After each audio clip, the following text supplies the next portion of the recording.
Hello, ഇന്ന് നല്ലൊരു പരിപ്പ് കറിയാണ് ഉണ്ടാക്കാൻ പോണത്. അതിനായി കുറച്ച് പരിപ്പ് നമുക്ക് ആവശ്യത്തിന് എടുത്തിട്ടുണ്ട്. ഞാൻ നന്നായിട്ട് കഴുകുക. ഒരു 4-5 വട്ടം വെള്ളം ഒഴിച്ചിട്ട് നന്നായിട്ട് കഴുകി വൃത്തിയാക്കുക. നല്ലോണം കഴുകി വൃത്തിയാക്കിയിട്ട് ഒന്ന് കുതിരാൻ വയ്ക്കുക. വെള്ളത്തിലിട്ടിട്ട്. അപ്പോൾ ഇതൊന്ന് കുതിർന്ന് കഴിഞ്ഞിട്ടുണ്ട്. കുതിർന്ന് കഴിഞ്ഞിട്ട് ഞാൻ ഒന്നുകൂടി കഴുകി എടുത്തിട്ടുണ്ട്. ഇനി ഇതിലേക്ക് ആവശ്യമായത് 2 പച്ചമുളക്, സവാള, തക്കാളി, കറിവേപ്പില. കഴുകി വൃത്തിയാക്കിയ പരിപ്പ് കുക്കറിലേക്ക് ഇട്ട് കൊടുത്തിട്ടുണ്ട്.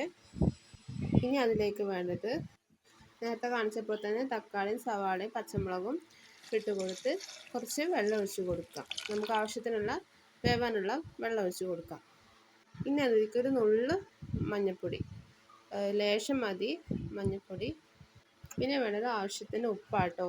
ഉപ്പിട്ട് കൊടുത്തിട്ടുണ്ട്. നന്നായിട്ട് വേവിക്കാം.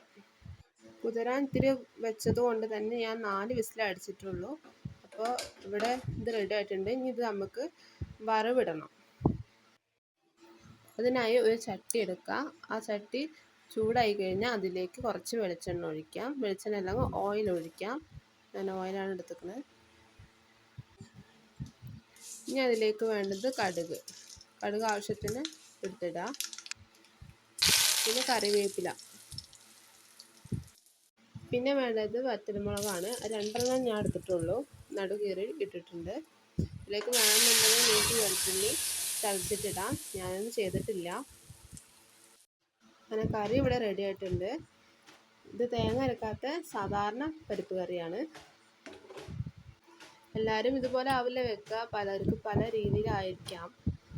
ചാനൽ ഇഷ്ടപ്പെട്ടാൽ സബ്സ്ക്രൈബ് ചെയ്യുക, ലൈക്ക് ചെയ്യാൻ മറക്കരുത്.